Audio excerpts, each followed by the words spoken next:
كيف وفين اتعلم انت ان؟ سؤال حلو. تعالى اعرف الاول يعني ايه انت ان. انت ان ده جاي من كلمة اسمها نود. يعني ان دي اختصار لكلمة نود. يعني ايه نود؟ النود دي الحاجة او الادوات بتاعتك. يعني تعالى اقول لك مثال حلو. انت دلوقتي بتروح تبعت لشات جي بي تي بتقول له اكتب لي ايميل للعميل الفلاني ابعته له عشان يشتري الخدمة بتاعتي. عسل. فهو بيكتب لك الايميل، فانت بتاخده وتروح ايه تحطه وتبعته.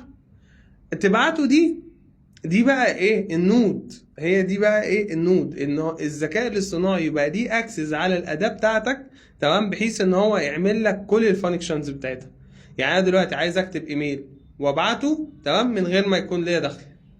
فانا بروح اعمل ايه؟ بربط الايميل بتاعي بحاجه اسمها اي اي ايجنت، اللي هو الذكاء الاصطناعي.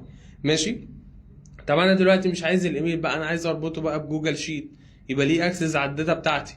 او ان انا اروح مثلا اربطه بشوبيفاي، تمام، المتجر الالكتروني بتاعي، او اربطه بالسوشيال ميديا بتاعتي، بحيث ان هو يعمل لي الصور والفيديوهات وينزلها لي كل يوم من غير ما يبقى ليا ايه دخل، يبقى ليه علاقه بالايرادات والمصروفات. فانت لو دخلت على القناه بتاعتي هتلاقي بقى كم فيديوهات انا عاملها عن ازاي تربط النودز بتاعتك بالاي اي ايجنت ديت.